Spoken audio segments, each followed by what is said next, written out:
Hi friends, പാർക്കുട്ടീനെ ഒരുക്കി നിർത്തി നോക്കിയപ്പോൾ 10-15 മിനിറ്റ് നേരെ സമയമുണ്ട് കേട്ടോ ക്രൂയിസർ വരാനായിട്ട്. അപ്പം ഞാൻ വിചാരിച്ചൊന്ന് അങ്ങോട്ട് മുറ്റടിച്ചിട്ട് ആ പരിപാടി അങ്ങോട്ട് തീർക്കാമെന്ന്. അപ്പോൾ ഏകദേശം നിങ്ങൾക്ക് മനസ്സിലായിട്ടുണ്ടാവുമല്ലോ ഇപ്പോൾ ഈ വീഡിയോ എനിക്ക് ആരാ എടുത്ത് തരുന്നത് എന്നുള്ളത്.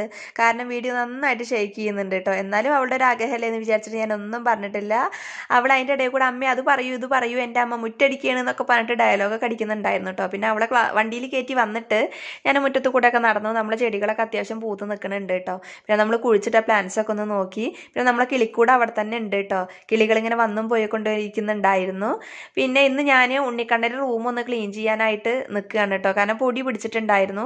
അവനും എനിക്കൊക്കെ അലർജി ഉള്ളതാണ് കേട്ടോ. അപ്പോൾ ഞാനിത് ഇങ്ങനെ ഇടയ്ക്കിടയ്ക്ക് തട്ടിക്കൊട്ടിയൊക്കെ ഒന്ന് ക്ലീൻ ചെയ്യാറുണ്ട്. ഓരോ ദിവസം ഓരോ റൂം അങ്ങനെയൊക്കെ ആയിട്ടാണ് കേട്ടോ ഞാൻ ചെയ്യുക. എല്ലാത്തിനും കൂടെ ഒരു ദിവസമായിട്ട് നമുക്ക് മെനക്കെട്ട് കഴിഞ്ഞാൽ നമ്മളാകെ ഇങ്ങോട്ട് കുഴങ്ങിപ്പോകും കേട്ടോ. അപ്പോൾ ഏകദേശം പണിയൊന്നും ഇല്ലയെന്ന് തോന്നുന്ന ദിവസം ഇതിനൊക്കെ ആയിട്ട് ഇങ്ങനെ കുറച്ചായിട്ട് മെനക്കെടും. അപ്പോൾ പിന്നെ അതങ്ങോട്ട് ക്ലീൻ ആയി കിട്ടുമല്ലോ. പിന്നെ അലർജിയും ഞാൻ നല്ല ടേംസിലായത് കൊണ്ട് തന്നെ മുഖത്ത് നല്ലൊരു മാസ്ക് വെക്കാതെ എനിക്ക് വേറൊന്നും ചെയ്യാൻ കഴിയില്ല കേട്ടോ. മാസ്കും അതിൻ്റെ മുകളിൽ ഒരു തോർത്തുമുണ്ടും കൂടിയും കെട്ടിയിട്ടാണ് ഇപ്പം ഞാൻ നിൽക്കണത് കേട്ടോ.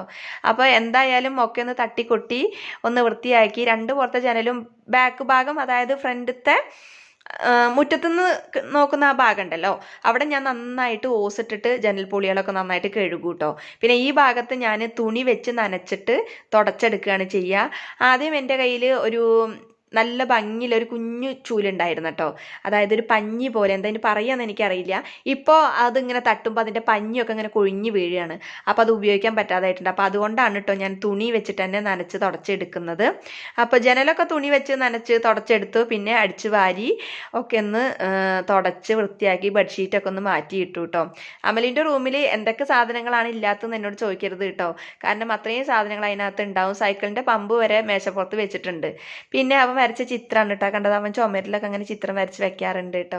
പിന്നെ ഞാൻ വന്നത് നമ്മളെ ഫ്രണ്ടത്തെ വാതിലൊന്ന് ക്ലീൻ ചെയ്യാൻ വേണ്ടിയിട്ടാണ് കേട്ടോ. നോക്കുമ്പോൾ കാര്യമായിട്ട് പുറം അവസ്ഥയിൽ നമുക്ക് കാര്യമായിട്ട് മണ്ണും ചെളിയോ പൊടിയോ ഒന്നും ഉണ്ടാവില്ല. പക്ഷെ നമ്മളിങ്ങനെ സൂക്ഷിച്ച് നോക്കിയ പൊടികളൊക്കെ ഉണ്ടാവും കേട്ടോ. അപ്പോൾ തുടച്ചെടുക്കുമ്പോഴാണ് നമുക്കത് മനസ്സിലാവുക പൊടി ഉണ്ടായിരുന്നു. അപ്പോൾ ഞാനിങ്ങനെ ഒരു 2-3 ആഴ്ചയൊക്കെ കൂടുമ്പോൾ ഞാനൊന്നിങ്ങനെ തുടച്ച് കൊടുക്കാറുണ്ട്. ഞാൻ പറഞ്ഞില്ലേ, എല്ലാ പണിയും കൂടി നമ്മൾ ഒരു ദിവസമായിട്ട് ചെയ്യാൻ നിൽക്കുമ്പോഴുള്ളൂ ഇതൊക്കെ ഒരു വലിയ പണിയാണെന്ന് നമുക്ക് തോന്നുക കേട്ടോ. ഇടയ്ക്കിടയ്ക്ക്, അതായത് ഓരോ ദിവസം ഓരോ ചെറിയ പണികളെ എക്സ്ട്രാ വർക്ക് നമ്മൾ എടുക്കുമ്പോൾ, സാധാരണ പണികളാണ് നമ്മളെ മുറ്റടിക്കലും തുടക്കലൊക്കെ അല്ലേ. അപ്പോൾ അതിന് പുറമെ ഇതുപോലെയുള്ള കുഞ്ഞു പണികൾ എക്സ്ട്രാ എടുക്കുക. അപ്പോൾ നമുക്ക് അത്ര വലിയ ബുദ്ധിമുട്ടായിട്ട് തോന്നില്ല കേട്ടോ. പിന്നെ ഫൈനൽ ഫിനിഷിംഗ് ആണ് കേട്ടോ ഇപ്പോൾ ഈ ചെയ്യുന്നത്. അതൊക്കെ കഴിഞ്ഞ് ഞാൻ ഡോറ് കുറച്ച് നേരം തുറന്നിട്ടിട്ടുണ്ടായിരുന്നല്ലോ ജനൽ, അപ്പോൾ അതൊക്കെ ഒന്ന് അടച്ചു. പിന്നെ പുറം ഭാഗത്ത് ഇതേപോലെ ഓസിട്ടൊക്കെ ഒന്ന് കഴുകി കൊടുത്തു കേട്ടോ. അപ്പോൾ ഇന്നത്തെ നമ്മളെ വീഡിയോ ഇത്രയേ ഉള്ളൂ. വീഡിയോ ഇഷ്ടമെങ്കിൽ ലൈക്ക് ചെയ്യാനും ഷെയർ ചെയ്യാനും സബ്സ്ക്രൈബ് ചെയ്യാനും മറക്കരുത്. അപ്പോൾ എല്ലാവർക്കും ഒരു ഹാപ്പി ഡേ ആൻഡ് ബൈ.